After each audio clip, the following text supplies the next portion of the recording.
Hey guys, welcome back to another video. I'm Sarah from Who I Am Among the Pages. I think that's just gonna be my trademark, stumbling over my own channel name. But if you're new here, thanks for stopping by. I hope you decide to stick around by hitting the subscribe button down below.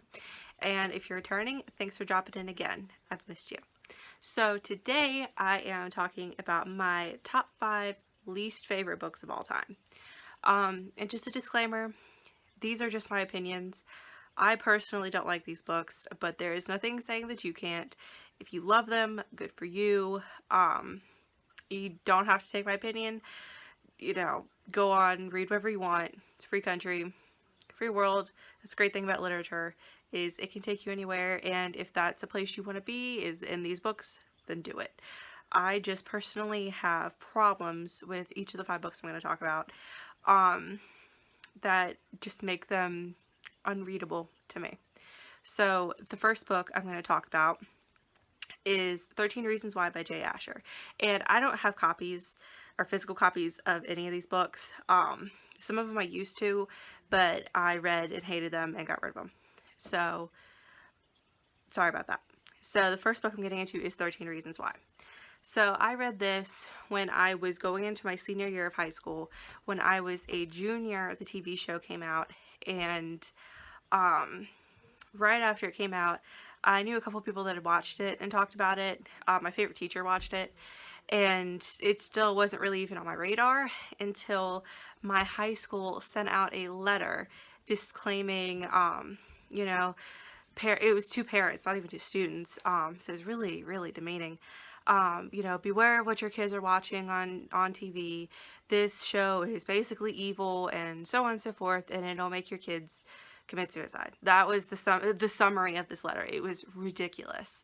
And I stand by that. I do not think that was the school's right to say something like that.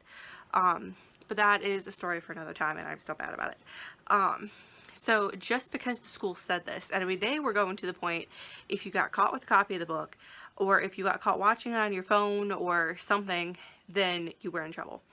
So naturally, because the school made me mad, I was a very good kid in school. I tried my best. I really liked school, but they did it with this.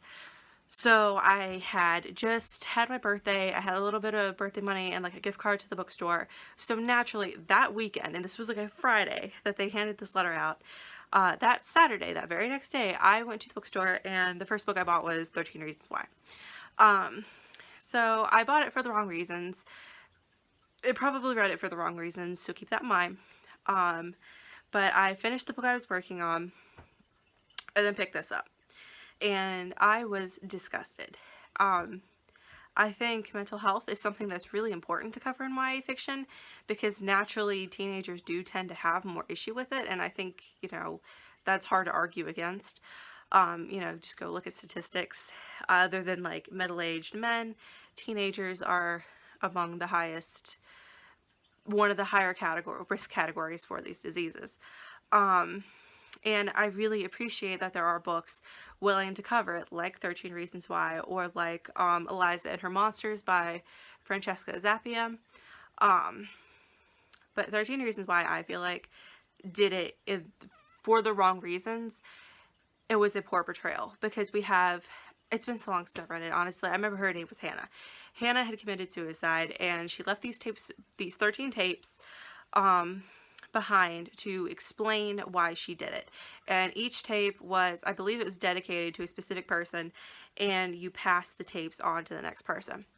So these tapes got around, they get to the boy who's telling the story. He's like the last tape, I believe, and he's going through his memories of Hannah. And he is obviously, our main character is not somebody considering suicide. It's not somebody that is struggling with mental health. It's somebody looking at the after effects. And I think that could have been well done, but it's him looking at how much he misses her. But then from her side, what she's telling, she has no regrets. She's glad she hated him. It was everybody else's fault. It wasn't that she had a problem. And she wasn't willing to acknowledge, like, I need help. I need, it glamorized it. It made it look like oh, this poor guy is just going through something so tragically beautiful, and really like amped up like the beauty of, oh well, she, her last words meant so much more after she was gone. And it made her look like this sweet little doll that, oh, poor thing. And yeah, poor thing, like she was obviously incredibly depressed and was gonna kill herself. But it doesn't focus on getting help. It doesn't focus on how much that therapy or that antidepressant, how much that can do for you. It doesn't exemplify how to get through things. And I think that is the key to addressing mental health in YA, is showing like these things do happen, but this is how you move on. This is how it will be okay. And maybe there is something to be said for a book that doesn't have a happily ever after, really, because with mental health. But I think it's a poor decision in this genre, anyway, to not have a happily ever after, because you have a very impressionable audience. I think the book was rated something like 13 through 17. It was like the typical YA category, if I remember right. I could be wrong. But it didn't address it right. It didn't address it in the right way. If it had been written from Hannah's point of view, maybe as she was recording these tapes, as she was going through the motions of, I can't do this anymore, have her show her thought process, and then have her get help. Like, she went to a teacher, and the teacher, I think he did something scummy to her, and that is inexcusable. And show, make people realize, like, it's not always happily ever after. Not everybody's always going to be nice to you when you have these problems. But then have the boy that was telling the story, that received the tapes, maybe have him intervene and do something. Or have another character. I mean, she went through some awful things, and I don't want to discredit that, and I by no means want to discredit depression, mental health, none of that. But this book did not go through it the right way, and I think it glamorized the aftermath of somebody killing themselves. It just disgusts me. I was furious with it. In the writing, I didn't care for, and I was done with it. I don't think it was a very good book, and it just, take it what you will, but I hated it. So moving on, the second book I want to talk about is a little less heated, but New Moon by Stephenie Meyer. So I read Twilight when I was like 11 or 12, and I didn't mind it, and honestly, I reread the first book several years ago. I don't really remember when. Still didn't really mind it. I mean, it's definitely like old YA, early 2000s, but it is what it is. I mean, it is very unique for its time, I think.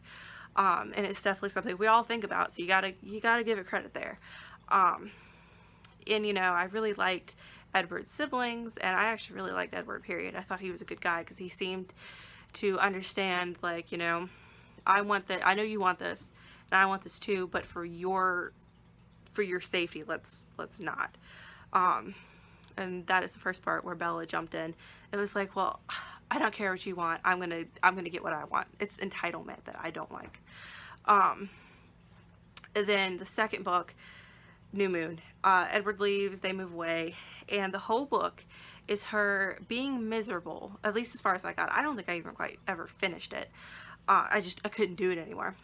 It's her being miserable, despite Edward doing this for her safety, because he wants what he really does think is the best for her. And her just like, I think she like got on a motorcycle and like ran it off a ridge or into a tree or something. It was like, oh, I'm so glad I did that, because of this guy. And like, she hadn't even known him all that long either. I think it just exemplifies like attachment issues and codependency, and glamorizes it, makes it, oh, she just couldn't get past him. No, she had a problem. Like, if you're willing to do that over somebody you haven't known for all that long, if you're willing to do that over somebody, period, there's probably an issue. But especially somebody you haven't known for very long, I just don't like it. Like, it's just kind of creepy. And then you have Jacob coming in, and kind of, I feel like he took advantage of the situation. So I already didn't like him, and I think that kind of creeped me out. And it's just, it's a weird atmosphere that I don't care for. And again, I don't think I ever finished it, and maybe I never even read it. Sorry about that. Again, I found on my phone, it cut off because of memory, and I really don't know what else it wants me to do, because I've like deleted everything and have really no idea what else I can delete, because I'm down to like the bare bones. Anyway, I guess I'll figure that out, or I'll get a camera or something. Um, but so, I don't like New Moon. The third one I know is kind of, the first two I think you could argue are kind of expected. Um, the third one I actually really loved at one point, and is still beloved, but it is The Fault in Our Stars by John Green. And I will stand by it in the fact that it is a very enjoyable read. Um, it does, the writing is very nice, and it does a great job at evoking emotion, which is very commendable in writing, period, but especially in YA, because YA tends to be kind of fluffy. As much as I love it, it tends to avoid some hard stuff. And not 13 Reasons, The Fault in Our Stars doesn't hesitate to kill off a main character, to explore grief and to explore very difficult things.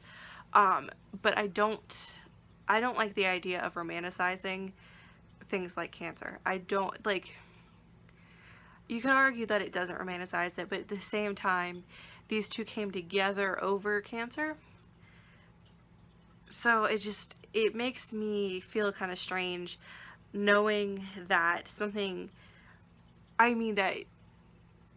it changes a person's life and everybody around them for the worse in so many ways. And I don't like the fact that he glamorizes this. Like, they were brought together over something bad, and you could argue that that's a good thing because you found the silver lining, yada yada yada. But he takes these situations that do involve cancer and turn them into romantic moments. And that I don't like. I think if you're going to write a book about a character that has cancer, you should be focusing on that character and their journey with it, not how a relationship is because of this. Like, cancer is not a good thing. And I don't like the romanticization of that. And I don't like sicklet, period, because I think it's kind of morbid to, just base what is a YA romance on something that takes lives. And even if you don't have it, if you know somebody that's had it, your life is forever changed in so many ways, no matter what the person's journey with it is. And having known somebody that I dearly loved who died of cancer, especially after that happened, I just look at The Fault in Our Stars differently. And it's frustrating because he doesn't really show the down and dirty nitty gritty of especially somebody in the end stages. And that frustrates me. If you're going to romanticize the good parts, then I think you almost have a responsibility to show what it's really like. And I think with not much research, John Green could have done that. And you can argue that he does, but having personally seen it, I don't think he does a very good job. Maybe you can argue that they're young characters, so it's different, and that might very well be. But I don't like it because I think it's disrespectful towards people that have gone through it, and especially people that have lost their lives to it. So that is sicklet, period, I don't like. But that especially I really don't like. Just because of its involvement with cancer and how pretty and sparkly, and yeah, I think we can leave it at that. And moving on to number 4, it's also, I'm not really sure where it falls, but I kind of consider it sicklet, is If I Stay by Gail Foreman, I believe. And this is another book I read probably in the same year. I'm pretty sure it was the same year actually that I read The Fault in Our Stars. Because right after I got my Kindle when I was like 13, I got it for Christmas when I was like 13, I bought several ebooks that were that type of YA because I was 13 turning 14, and it was beautiful and romantic and tragic and so on and so forth, and I don't stand by that kind of stuff anymore. My problem with If I Stay is very similar to The Fault in Our Stars. I haven't lost anybody, fortunately, to a car accident. But I don't like the way I'm almost certain it was Gail Foreman. And if I'm wrong, correct me, but I'm pretty sure it was. I don't like the way the author took advantage of a horrible situation and made it again about a specific romantic relationship. It's weird.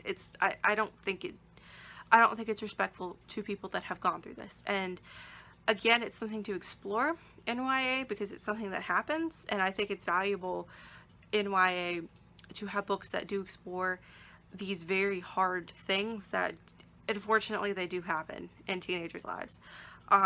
Because I think by having a book that shows a healthy example of it, then that is a very good avenue to help somebody through a situation.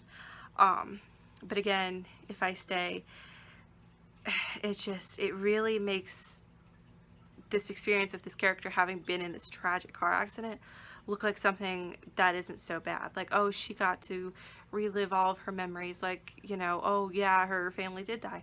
Oh, but look at these memories. Look at this. Oh, her boyfriend. Oh, if only you'll stay, I'll do anything. I don't think I don't care for it. Again, I think it's disrespectful. I think it discredits what people actually really do go through when it comes to grieving loved ones that have been lost. Yeah, again, it's pretty much my laundry list of issues with The Fault in Our Stars. So then moving on to my last book, which I do have a solid copy of. And I unfortunately have a copy of the second book, After by Anna Todd. I bought this book and I bought the second right about the time I was getting into Wattpad. I thought it was interesting that this book, she was actually very, I'm sure you know, but she was huge on Wattpad. And I remembered reading the first, I don't know, like the first several chapters at least, first 100 pages of the hard copy. I remember reading it when I was like 12, 13. I can't remember really when it started. I remember reading it because I was huge into One Direction, and the account is now deleted, so don't even try to look for it. But I used to have a One Direction fanfiction account on Wattpad, and I actually got fairly decent reads and reviews, and I was fairly well-to-do in the One Direction fandom at one point, and I don't wish to relive that at all, but this was the shit. Excuse my language. But I pretty much have the same issues with it that everybody else does. I think it's weird to have published a book that is based on a fanfiction. Like, names are changed, like Harry is Harden and I can't remember what the others are. And I think it's weird that it's such a sexualized book and the guy's name is Harden, like hard. Yeah. It's just, it feels weird to say, it feels weird to talk about.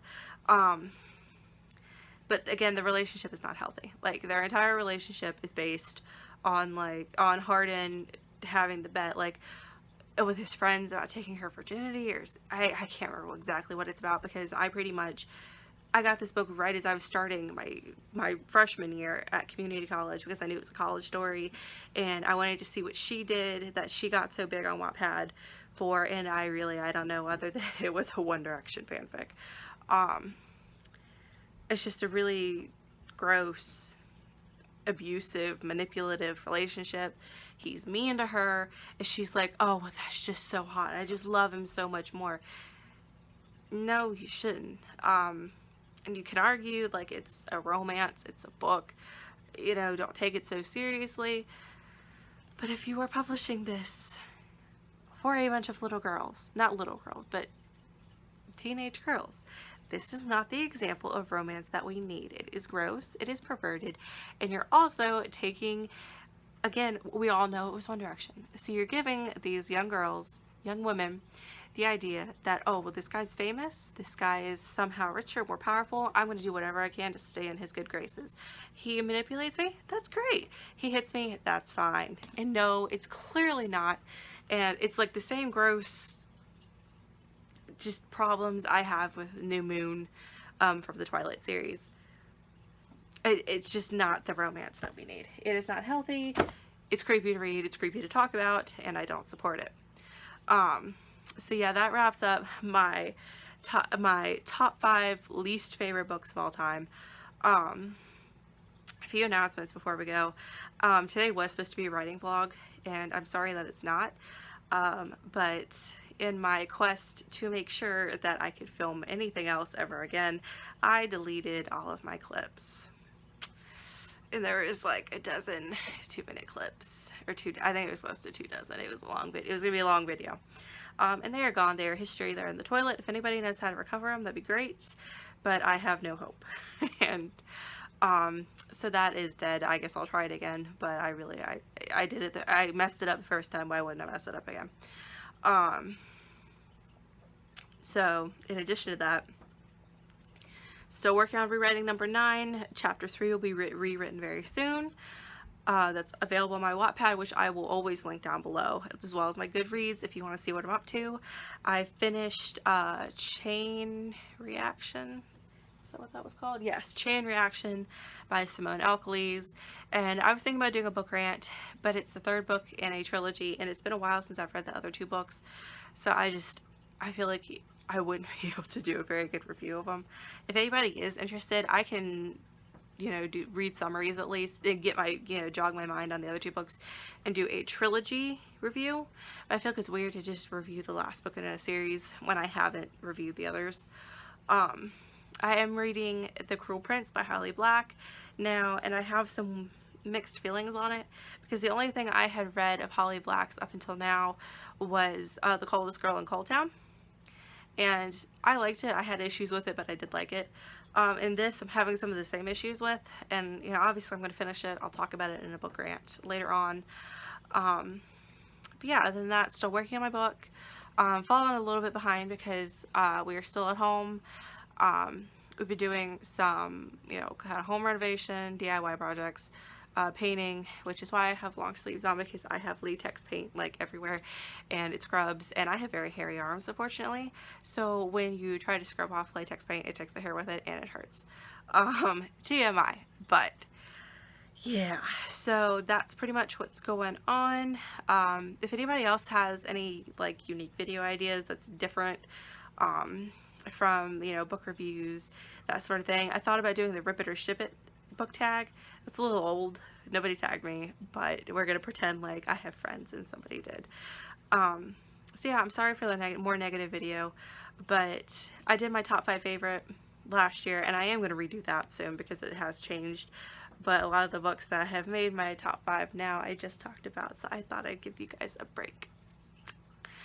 But yeah, for now at least, those are my top 5 least favorite. Could very well redo it, but I think that's the lowest of the low. So yeah, I hope you guys did like the video nonetheless. I hope you didn't take my opinions on these books too seriously, because again, they are just my opinions, and there are very positive things about all of these books, except maybe After. I don't think you could defend After very much. But anyway, if you do like After, you're still my friend, you know, it's whatever. But yeah, I hope you guys have a good day, and I hope you liked the video. See ya!